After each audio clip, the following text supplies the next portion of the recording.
Guys, this is Vasan. Welcome to Career Guidance by Vasan channel. இந்த video இதை பற்றி பார்க்க போகிறோம். எஸ்எஸ்சி சிஜிஎல்ல இருக்கக்கூடிய இன்கம் டேக்ஸ் இன்ஸ்பெக்டர் போஸ்ட்டை பற்றி தான் பார்க்க போகிறோம். ஃபஸ்ட்டு பார்த்தீங்கன்னா இதில் பார்த்தீங்கன்னா ஃபஸ்ட்டு ஜாப் ப்ரொஃபைல் பற்றி பார்க்க போகிறோம். நெக்ஸ்ட்டு சேலரி பற்றி பார்க்க போகிறோம். நெக்ஸ்ட் ட்ரான்ஸ்ஃபர் பாலிசி பற்றி பார்க்க போகிறோம். நெக்ஸ்ட்டு ப்ரொமோஷனை பற்றி பார்க்க போகிறோம். ஃபஸ்ட்டு பார்த்தீங்கன்னா ஜாப் ப்ரொஃபைல் பார்க்கலாம். ஜாப் ப்ரொஃபைல் பார்த்தீங்கன்னா இன்வெஸ்டிகேஷன் இருக்கும். Investigation assessment admin. ஃபஸ்ட்டு பார்த்தீங்கன்னா இன்வெஸ்டிகேஷன் மட்டும் ரைட் இருக்கும். ரைடு மாதிரி இருக்கும். அதில் இருக்கும் அசஸ்மெண்ட்னா இன்கம் டேக்ஸாக ப்ராப்பராக பே பண்ணியிருக்காங்களா, அவங்களுக்கு யாரெல்லாம் ப்ராப்பராக பே பண்ணி அவங்களாம் நோட்டீஸ் அனுப்பிவிட்டு அவங்களுக்கு பே பண்ண வைக்கிற வேலை. அடுத்து அட்மின் ஒர்க் இருக்குது, ட்ரான்ஸ்ஃபர், ப்ரொமோஷனு, இது ரிலேட்டடாக இருக்கக்கூடிய வேலையெல்லாம் பார்ப்பாங்க. இது யார் கீழே ஒர்க் ஆகும் பார்த்தீங்கன்னா சென்ட்ரல் போர்ட் டைரக்ட் டேக்ஸு. எங்கள் கீழே ஒர்க் ஆகுது இன்கம் டேக்ஸ் இன்ஸ்பெக்டர்கிட்ட. இதே இன்டைரக்ட் டேக்ஸ் பார்த்தீங்கன்னா கஸ்டம்ஸில் வரும். நெக்ஸ்ட் பார்த்தீங்கன்னா சேலரி பற்றி பார்க்கலாம். சேலரி பார்த்தீங்கன்னா பே லெவல் 7 தான் இன்கம் டேக்ஸ் இன்ஸ்பெக்டர் வரும். பே லெவல் 7 44,900 to 1,42,400 வரும். இதில் பார்த்தீங்கன்னா ப்ளஸ் அலவன்ஸ்லாம் இருக்கும். நெக்ஸ்ட் பார்த்து ட்ரான்ஸ்ஃபர் பண்ணி 3 years ஒன்ஸ் பார்த்தீங்கன்னா ட்ரான்ஸ்ஃபர் பண்ணுவாங்க. எங்கேருந்து எங்கே பார்த்தீங்கன்னா தமிழ்நாட்டுக்குள்ளேயே உங்களுக்கு ஃபஸ்ட்டு போஸ்டிங் மேனேஜராக போட்டுருவாங்க.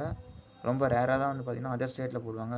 பர்மனெண்ட்டாக ஒரே இதில் போட்டதே இருக்காது. அது வந்து ஒரு சில போஸ்ட் மட்டும் தான் பர்மனெண்ட்டாக ஒரு இடத்துல போஸ்டிங் போனால் அதிலே இருக்கும். ஏஎஸ்ஓ மாதிரியான போஸ்டிங்லாம் இப்போ ஒரு ஸ்டேஷனில் போனால் அங்கே தான் நீங்கள் கடைசி வரைக்கும் இருந்தாலும் பர்மனெண்ட்டாக அந்த மாதிரி இருக்கும். இப்போ இன்கம் டேக்ஸ் பார்த்தீங்கன்னா 3 years ஒன்ஸ், அதாவது 3 times மாறிட்டோம்னா அப்புறம் பர்மனெண்ட் ஆக்கிடுவாங்க. அது பார்த்தீங்கன்னா நீங்கள் பக்கத்து ஸ்டேஷனாக இருக்கலாம். அதாவது பக்கத்து டிஸ்ட்ரிக்ட் ஒரு ஸ்டேஷன் இருக்கும். பக்கத்து ஸ்டேஷனாக இருக்கலாம், இல்லைன்னா பக்கத்து செக்ஷனாக கூட இருக்கலாம்.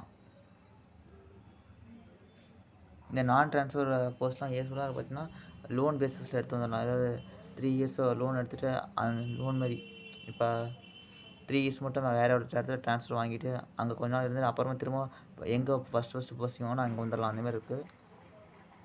அடுத்து பார்த்தீங்கன்னா அடுத்து ப்ரொமோஷன் பார்த்தீங்கன்னா இன்கம் டேக்ஸ் இன்ஸ்பெக்டர்லேருந்து இன்கம் டேக்ஸ் ஆஃபீஸர் ஆகணும். இது பார்த்தா promotion income tax inspector exam எழுதினா ப்ரொமோஷன் எக்ஸாம் எழுதினோம்னா டிபார்ட்மெண்ட்குள்ளாரே வைப்பாங்க. இன்கம் டேக்ஸ் ஆஃபீஸர் வைக்கல அப்படின்னா ஒரு 2 or 3 இன்கம் டேக்ஸ் இன்ஸ்பெக்டர் இருப்பாங்க. அடுத்து பார்த்தா அசிஸ்டன்ட் கமிஷனராக பார்த்திங்கன்னா ஏதாவது ஐஆர்எஸ் கேட்டகரி யூபிஎஸ்சி மூலிமா ஃபஸ்ட்டு ஐஆர்எஸ் ஆகிறவங்க பற்றி அவங்கள பற்றி இந்த அசிஸ்டன்ட் கமிஷனர் தான் ஃபஸ்ட்டு போஸ்டிங்காக போடுவாங்க. இந்த போஸ்டிங் போடுவாங்க. இது பார்த்திங்கன்னா 15 to 20 years மேக்ஸிமம் ஆகும் அசிஸ்டன்ட் கமிஷனர் ஆகிறதுக்கு. மேக்ஸிமம் நீங்கள் ஜாயின்ட் கமிஷனர் வரைக்கும் பார்க்கலாம் ரிட்டையர் ஆகிறதுக்குள்ளே. அடுத்து பார்த்திங்கன்னா இது ஃபஸ்ட்டு இன்கம் டேக்ஸ் டிபார்ட்மெண்ட்டில் இந்த மாதிரி டேக்ஸ் அசிஸ்டன்ட் இருக்கும், ஸ்டீனோகிராஃபர் இருக்கும். அதுக்கப்புறம் இன்கம் டேக்ஸ் இன்ஸ்பெக்டர் ஆவாங்க. அப்புறம் இன்கம் டேக்ஸ் ஆஃபீஸர் ஆவாங்க. அடுத்து assistant commissioner of income tax, அடுத்து deputy commissioner of income tax, அடுத்து பார்த்தீங்கன்னா joint commissioner of income tax, அடுத்து additional commissioner of income tax ஆவாங்க. இப்படி தான் ஆவாங்க. அடுத்த இந்த விஷயத்தில் ஒன்று சொல்லுங்கள். இதில் பார்த்தீங்கன்னா சேலரியில் பார்த்தீங்கன்னா இன்கம் டேக்ஸ் சொசைட்டியும் இருக்கும்.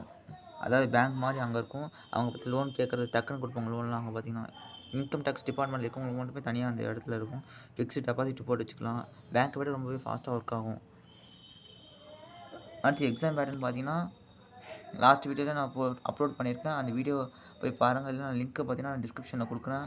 வேறு ஏதாவது டவுட் இருந்தால் கமெண்ட் செக்ஷனில் கேளுங்கள். தேங்க்யூ.